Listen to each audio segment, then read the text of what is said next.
말씀 함께 보시겠습니다. 구약 성경 창세기 12장 5절부터 9절까지 말씀입니다. 창세기 12장 5절에서 9절까지 말씀입니다. 구약 15면쯤에 있습니다.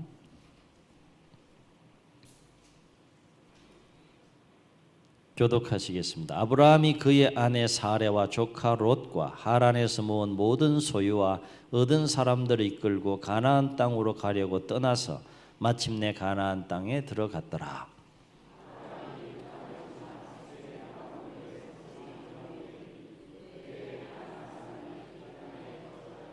여호와께서 아브라함에게 나타나 이르시되 내가 이 땅을 내 자손에게 주리라 하신지라. 자기에게 나타나신 여호와께 그가 그곳에서 제단을 쌓고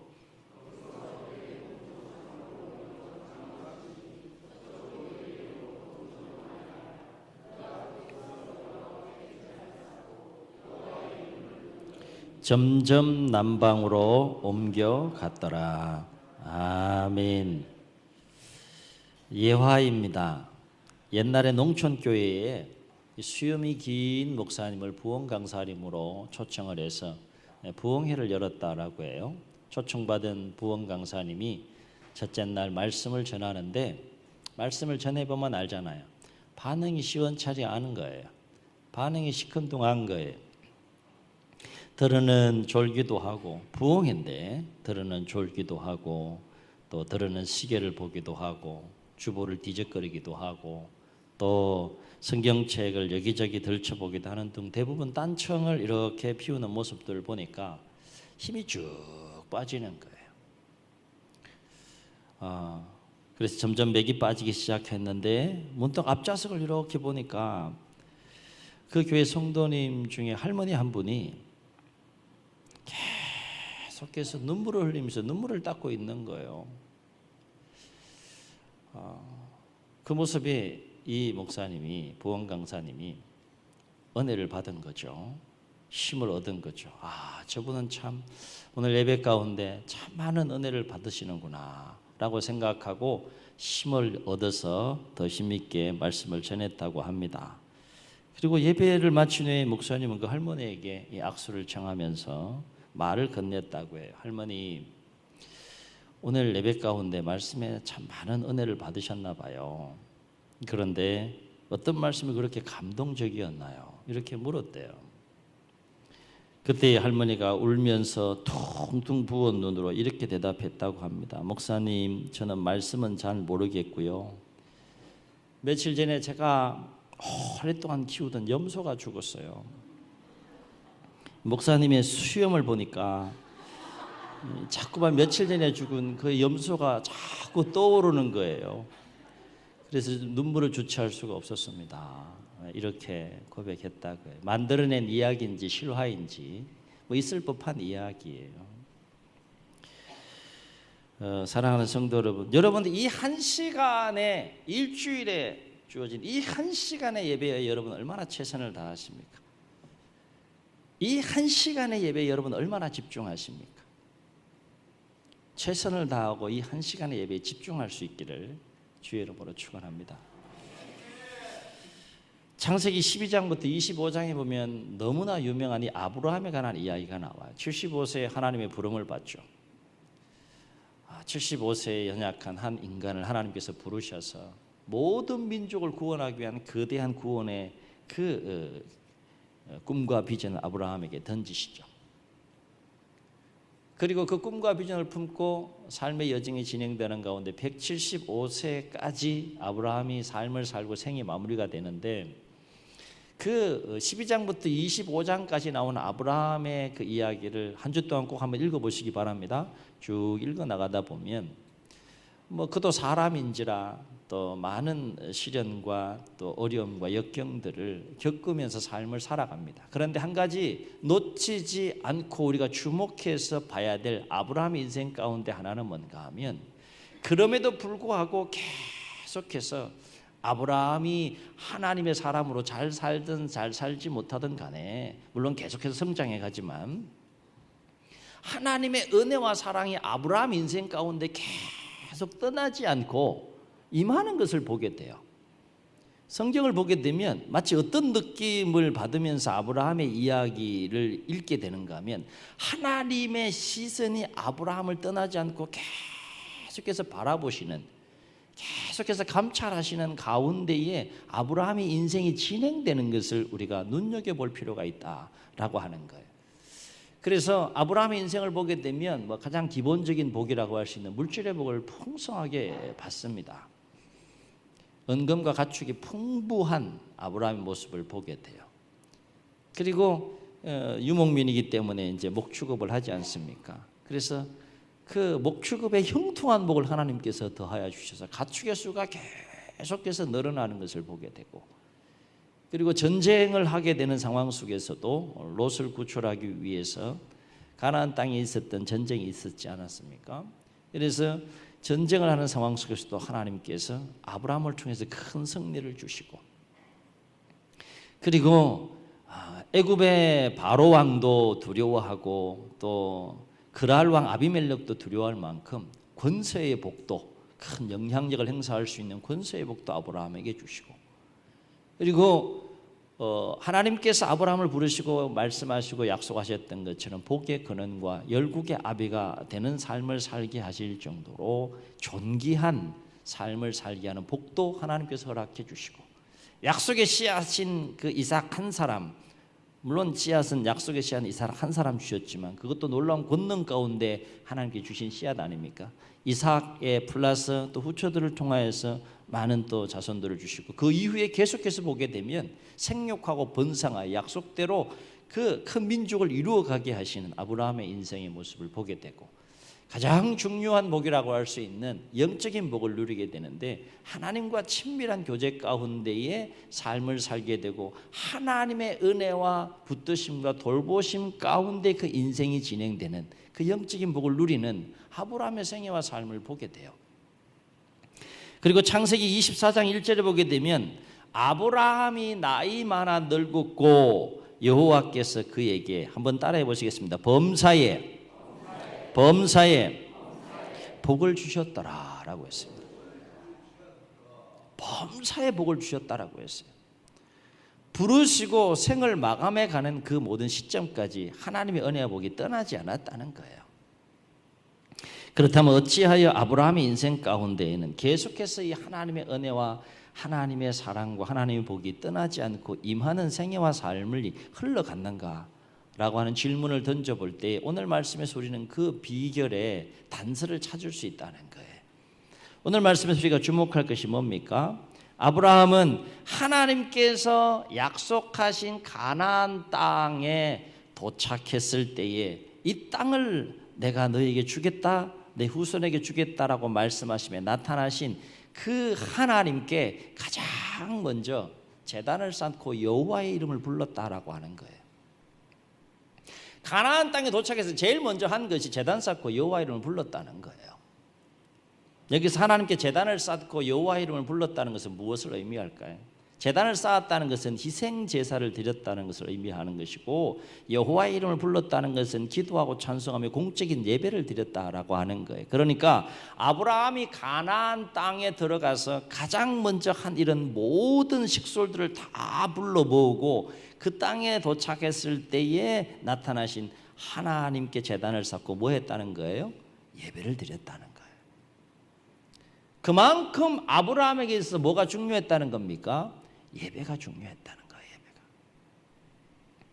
그리고 아브라함이 이렇게 하나님께 제단을 쌓고 여호와 이름을 불렀다는 언급은 이후에 그의 인생 가운데서도 계속해서 또 반복해서 소개되는 것을 보게 되는데, 이를테면 창세기 13장 1절로 4절에 보게 되면 아브라함이 가나안 땅의 삶을 살아가는데 기근이 심하게 왔다라고 했어요. 그래서 생계 문제를 해결하기 위해서 남방으로 이동해 가는 과정 속에 애굽에 들어가게 되죠.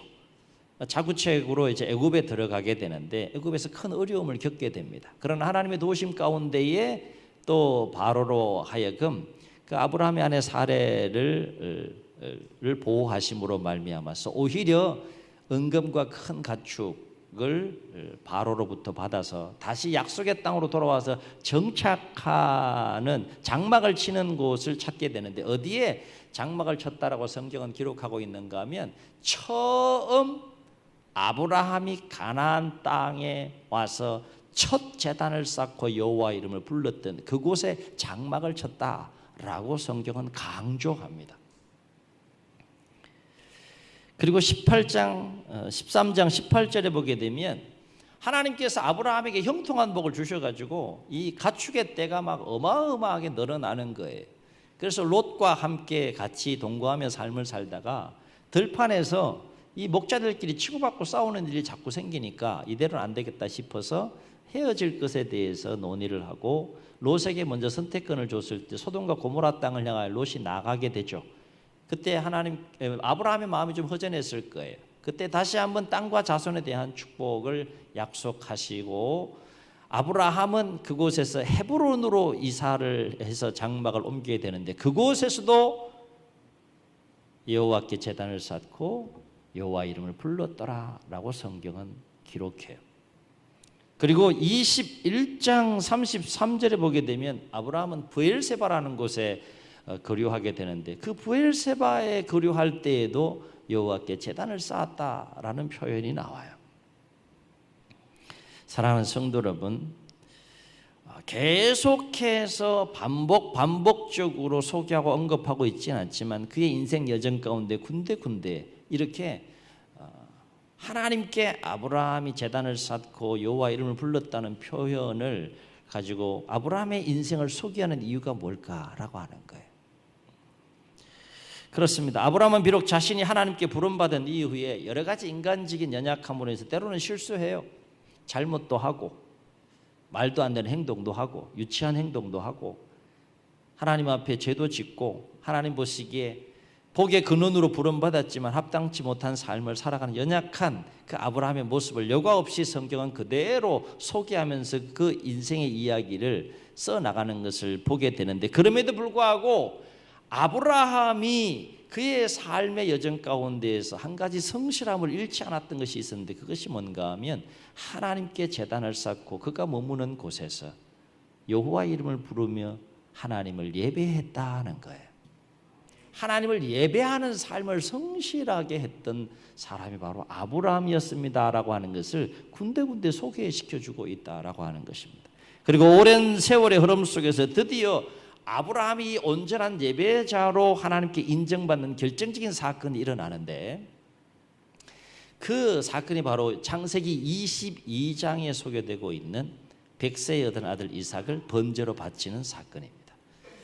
창세기 22장 12절에 보게 되면 하나님께서 아들 이삭을 번제로 바치라는 하나님의 말씀에 두말 없이 깔끔하게 순종하는 그 아브라함의 모습을 보고 탐복했다라고 했어요. 감탄하고 탐복하고 감동하시는 하나님의 모습을 보게 돼요. 그러면서 그때 하나님께서 탐복하시면서 아브라함에게 한 말이 있는데, 22장 12절에 보면 이렇게 말하면, 네가 네 아들 네 독자라도 내게 아끼지 아니하였으니 내가 이제야 네가 하나님을 경외하는 줄 아노라. 하나님이 탐복합니다.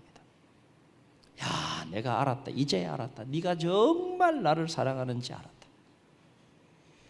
이삭을 번제물로 바치라고 하는 그 시험을 멋지게 통과하는 이 아브라함의 모습을 보고 하나님께서 탐복하신 것이죠. 그렇습니다. 아브라함은 하나님을 진정으로 예배하는 삶을 살았던 예배자였다는 거예요.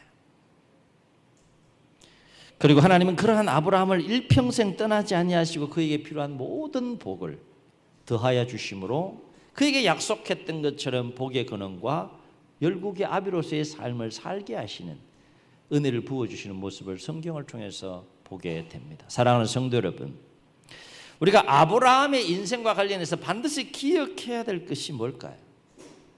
예, 그렇습니다. 많은 것들 우리가 주목하고 기억해야 되겠지만, 오늘 우리 주제와 관련해 생각해 볼 때 아브라함은 하나님께 복을 구하기 전에 하나님을 진정으로 예배하는 예배자였다는 거예요. 아멘. 아멘. 깨닫는 은혜와 도전이 되는 은혜가 될 수 있기를 주의 이름으로 축원합니다.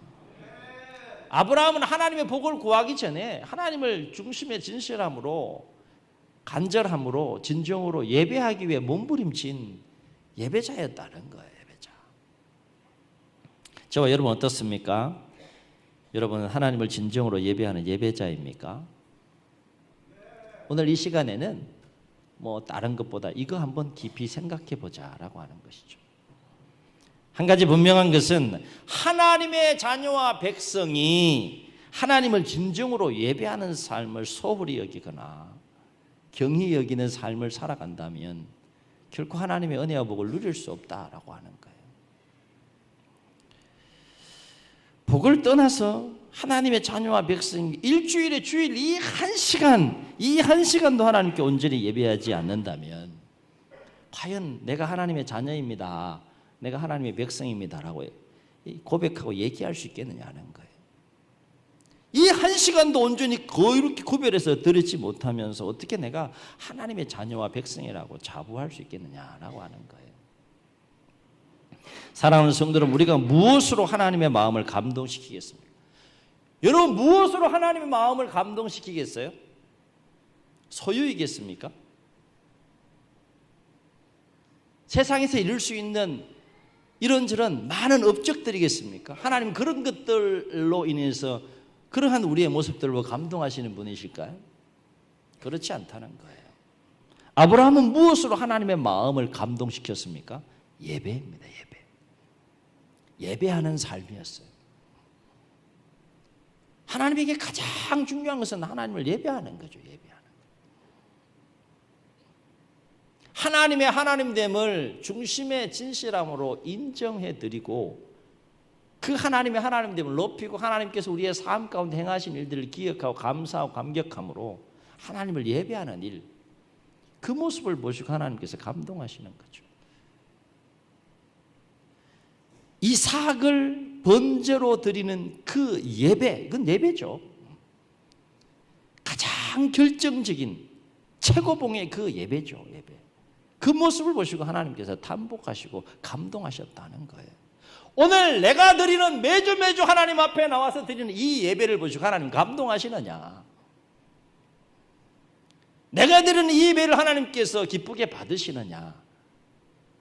진지하게 우리가 질문하고 그 질문 앞에 진지하게 우리가 자신의 모습을 돌아보면서 하나님 앞에 나아가야 되지 않겠느냐 하는 거예요. 하나님께서 여러분 예배를 받으시는 것 같습니까? 본인은 알아요. 본인은. 이 예배를 하나님께서 받으시는구나. 받지 않으시는구나. 본인은 알아요. 우리가 복을 누리기 위해서도 예배해야 되지만 굳이 복이 아니라 할지라도 우리가 하나님의 그 크고 놀라운 은혜와 사랑으로 말미암아서 하나님의 자녀와 하나님의 백성이 되었잖아요.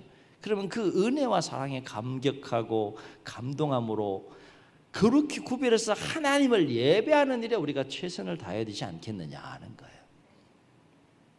복을 받기 위한 차원을 뛰어넘어서 하나님과의 그 관계, 하나님께서 부으신 그 은혜 때문에 최선을 다하여서 하나님의 자녀와 백성된 자로서 예배하는 일에 우리가 최선을 다하고 집중해야 되지 않겠느냐 하는 거예요. 여러분, 한 주일에 이 한 시간도 하나님께 온전히 그렇게 구별해서 예배하지 않으면서 하나님의 복을 구한다면 우리 하나님께 너무 부끄럽잖아요. 너무 송구스럽고 너무 죄송하잖아요. 일주일 내내 예배해라. 물론 삶 전체가 예배하는 삶이어야 되지만 특별히 거룩한 의식을 가지고 하나님 앞에 나와서 시간과 장소를 구별해서 예배하는 이 한 시간만이라도 우리가 온전히 집중해서 하나님 앞에 나아갈 수 없다면 하나님께서 그런 자의 인생을 축복해 주시겠냐는 거예요. 이 한 시간의 예배도 집중하지 못하는 자가 위대한 생애와 삶을 살아갈 수 있겠느냐는 거예요. 그럼 가만히 생각해 보세요.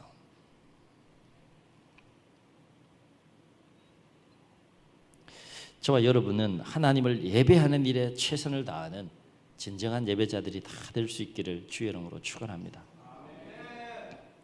가능하시면 공예배 여러분 빠지지 마시고요. 공예배라는 것은 우리 교단 헌법상으로 수요 예배, 주일 오전 오후, 주일 오후 예배가 공예배에 해당이 됩니다. 율법적으로 참여하라는 것이 아니라 하나님께서 부어주신 그 은혜와 사랑 가운데 하나님이 가장 기뻐하시는 것이 예배하는 것이라면 예배의 자리로 최선을 다해서 나와서 하나님을 예배하는 삶 살아야 되지 않겠습니까? 미리 와서 기도로 준비하시고요. 이 한 시간의 예배에 온전히 집중할 수 있기를 주의 이름으로 축원합니다.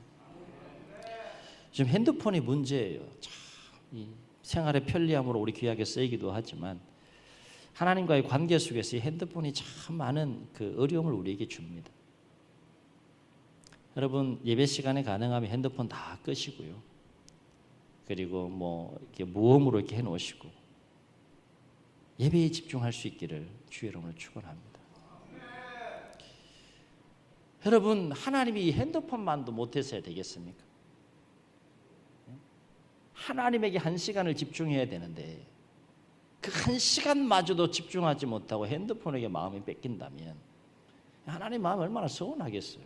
야, 내가 너희에게 그 핸드폰만 못하냐? 그 음성을 들을 수 있기를 주의 이름으로 축원합니다. 하나님이 여러분 핸드폰만도 못하신 분이 아니잖아요. 그렇죠?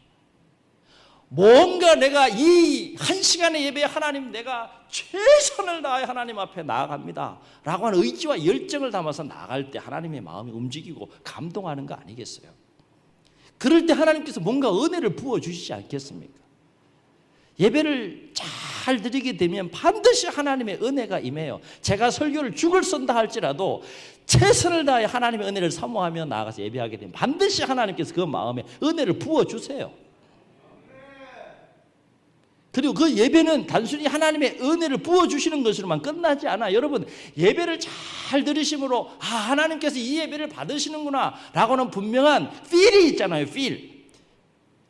그 하나님께서 부어주시는 예배 가운데 부어주시는 그 은혜를 마음에 담아서 삶의 현장에 나갈 때 그것이 얼마나 폭발적인 힘을 발휘합니까? 예배에 성공하는 자는 심령이 살아 움직이는 거예요. 삶의 생기가 넘치고 에너지가 넘치는 거예요. 활력이 넘치는 겁니다. 왜? 하나님이 부어주시는 은혜가 심령 가운데 역사하기 때문에 예배 가운데 하나님의 은혜가 임하는 거 아니겠어요? 이 한 시간의 예배에 일주일에 내 삶이 걸려있다라고 생각하시고 거룩한 긴장감 가운데 나아가 보세요. 하나님께서 그러한 마음과 거룩한 열정을 가지고 나오는 자를 축복하지 않겠냐는 거예요. 예배 잘 들으십시다. 옆 사람 격려하시고 축복하시겠습니다. 예배 잘 들으십시다. 아멘. 아멘. 여러분 헌금할 때도 제가 헌금 설교 많이 안 합니다. 왜? 억지로 하지 말라 그랬습니까? 자원하름으로 하라 그랬으니까. 많고 적음을 떠나서요. 여러분 하나님께 드리는 그 예물에 하나님의 은혜와 사랑에 대한 그 진정한 신앙 고백을 담아서 최선을 다해서 준비하세요.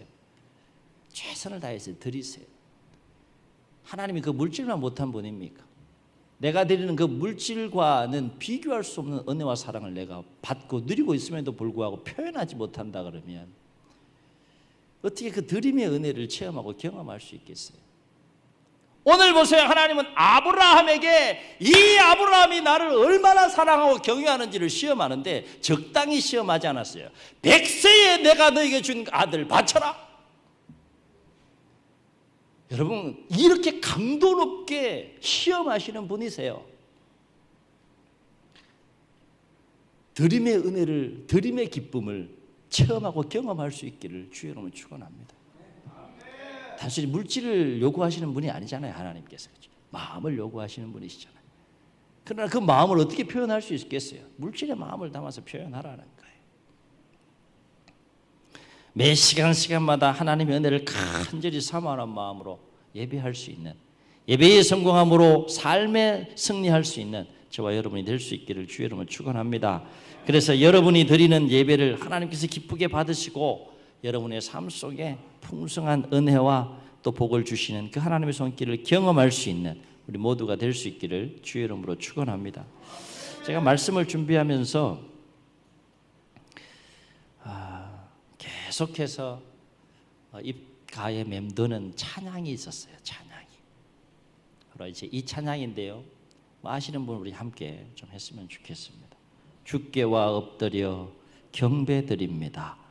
주 계신 곳엔 기쁨 가득, 무엇과도 누구와도 바꿀 수 없네.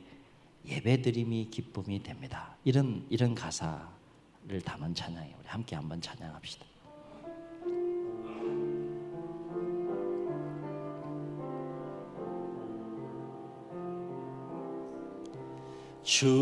주께와 엎드려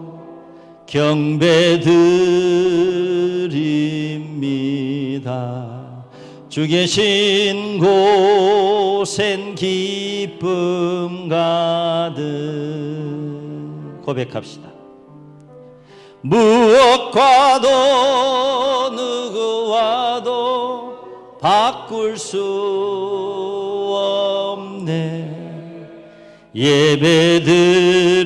예배드림이 기쁨 됩니다.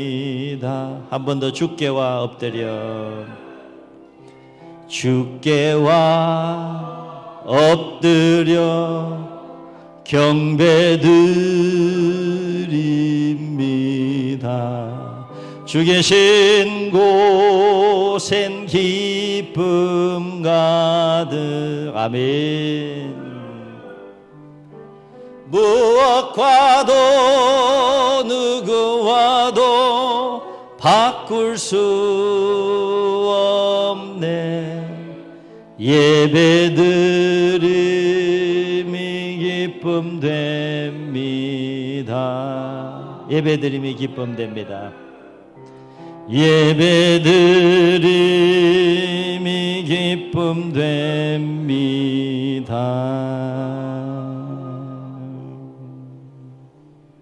아멘. 아브라함과 롯을 보세요. 아브라함은 예배자였지만 롯은 예배자가 아니었습니다. 야곱과 에서를 보세요. 야곱은 예배자였지만 에서는 예배자가 아니었어요. 여러분 다윗과 사울의 이야기를 보세요. 다윗은 예배자였어요. 사울은 예배자가 아니었습니다. 자, 이 두 사람들의 인생을 우리가 비교해서 볼 때 하나님은 누구에게 특별한 은혜와 사랑과 복을 내려주셨느냐 하는 거예요. 누구의 인생이 세워지고 누구의 인생이 무너졌느냐라고 하는 거예요. 우리 인생을 멀리 넓게 볼 줄 알아야 됩니다. 삶은 하나님이 주관하시는 것이죠.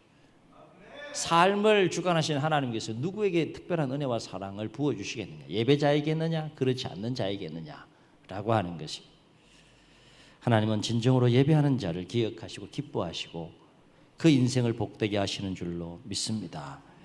사랑하는 성도 여러분, 저와 여러분에게는 하나님께 예배드리는 기쁨이 있습니까? 우리 찬양했던 것처럼 예배드림의 기쁨이 있습니까? 예배드림의 기쁨이 회복될 수 있기를 주의 이름으로 축원합니다. 예배드림의 기쁨이 회복되면 삶이 회복됩니다. 하나님의 은혜가 회복되고요, 하나님의 복이 회복이 되고요. 혹 억지로 마지못해서 드리는 모습은 없습니까? 요한복음 4장에 보게 되면 예수님께서 한 우물가에서 사마리아의 한 여인과 함께 대화하는 장면이 나와요. 그 대화 속에 예배에 대해서 예수님께서 말씀하시는 내용이 나오는데 이렇게 말씀하세요. 요한복음 4장 23절 24절에 보게 되면 아버지께 참되게 예배하는 자들은 영과 진리로 예배할 때가 오나니 곧 이때라. 아버지께서는 자기에게 이렇게 예배하는 자를 찾으시니라. 아멘. 하나님은 영이시니 예배하는 자가 영과 진리로 예배할지니라 라고 했습니다. 그렇습니다. 하나님은 오늘도 하나님을 진정으로 예배하는 자를 찾고 계십니다. 저와 여러분이 이 시대에 하나님이 찾으시는 진정한 예배자의 그 한 사람이 되어질 수 있기를 주의 이름으로 축원합니다.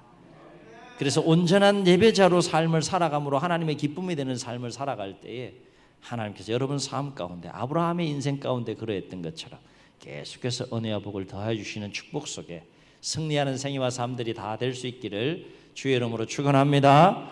축원합니다. 우리 말씀을 기억하시면서 찬양하시고 통성으로 기도하겠습니다.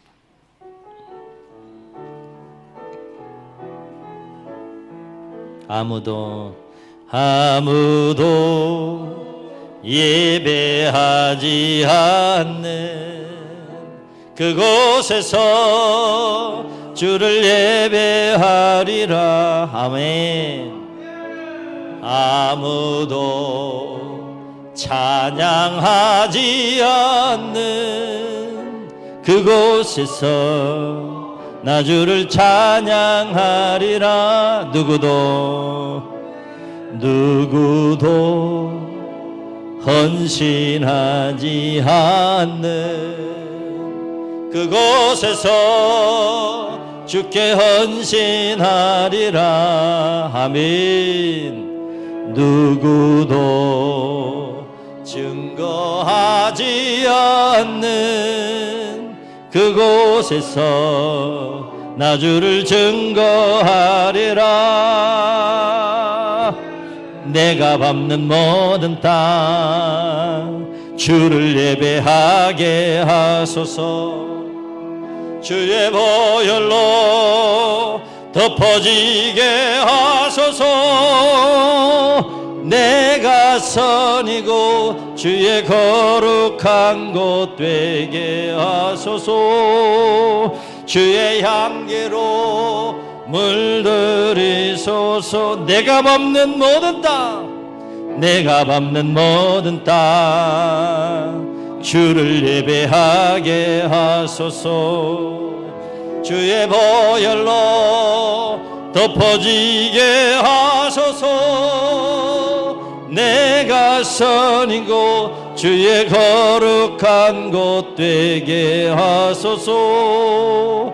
주의 향기로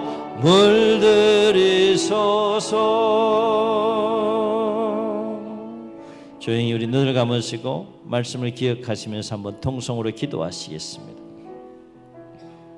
하나님이 무엇에 감동하시겠습니까? 우리가 무엇으로 하나님을 감동케 하겠습니까? 하나님은 오늘도 영과 진리로 참되게 하나님을 예배하는, 진정으로 예배하는 자를 찾고 계신다라고 했습니다. 하나님, 오늘 내가 하나님이 찾는 그 한 사람, 온전한 예배자 그 한 사람이 되기를 원합니다. 우리 기도하고 우리 결단하며 나아가는 시간이 되었으면 좋겠습니다. 하나님, 남은 생에 평생의 삶을 살아가면서 온 마음을 다하여 전심으로 하나님을 예배하는 일에 최선을 다하게 하시고, 예배하는 일에 우리가 실패하지 않게 하시고, 하나님을 예배하는 일에 성공함으로 우리의 삶에 승리하는 온전한 예배자들이 다 될 수 있도록 주님 도와 주옵소서. 이런 마음을 담아서 우리 말씀을 기억하시고 결단하시며 주님 세운 부르시고 통성으로 기도합시다. 주여.